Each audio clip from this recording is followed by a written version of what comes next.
Faut-il, oui ou non, construire de nouveaux réacteurs EPR? Voilà la question qui aurait dû être posée hier à Tours à l'occasion du grand débat public sur le nucléaire voulu par le gouvernement. Une réunion finalement annulée, ce qui n'a pas empêché les Antilles de faire le déplacement. Ils dénoncent un débat tronqué. Léa Turquier. Nos centrales ont mérité une bonne retraite. Une retraite, cette fois pour les centrales nucléaires. Des slogans scandés dans les rues de Tours par près de 130 manifestants. Les collectifs sont venus de tous les horizons pour s'opposer à la relance du nucléaire en France. On nous présente le nucléaire comme énergie verte, comme une solution à la crise du climat, alors que la crise du climat est engendrée par la société industrielle et capitaliste. On est là pour dire stop, pour dire on va arrêter ça. Mobilisés malgré l'annulation des 2 dernières réunions prévues par la commission particulière du débat public. Le but initial, échanger publiquement sur les projets de construction de nouveaux EPR en France.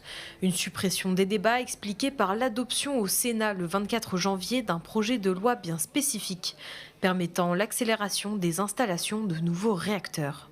Si on les construisait, ils seraient opérationnels au mieux en 2040, voire plus tard, étant donné les délais de construction, et que de toute façon le climat ne peut pas attendre 2040. Il faut mettre tout cet argent qu'on met dans le nucléaire dans autre chose, dans d'autres solutions. Alors, par quoi remplacer la première source de production d'électricité en France? Les manifestants tablent sur les énergies renouvelables et un mode de vie moins énergivore. La surconsommation d'énergie par rapport aux petits gadgets qu'on a, etc., c'est une catastrophe, mais aussi à la grande échelle industrielle et collective. Donc il faut réduire évidemment notre consommation et puis ensuite il faut tout miser sur les énergies renouvelables, tout en réfléchissant à ce que ces énergies renouvelables ne soient pas imposées à la population et ne soient pas faites dans des conditions qui dégraderaient l'environnement.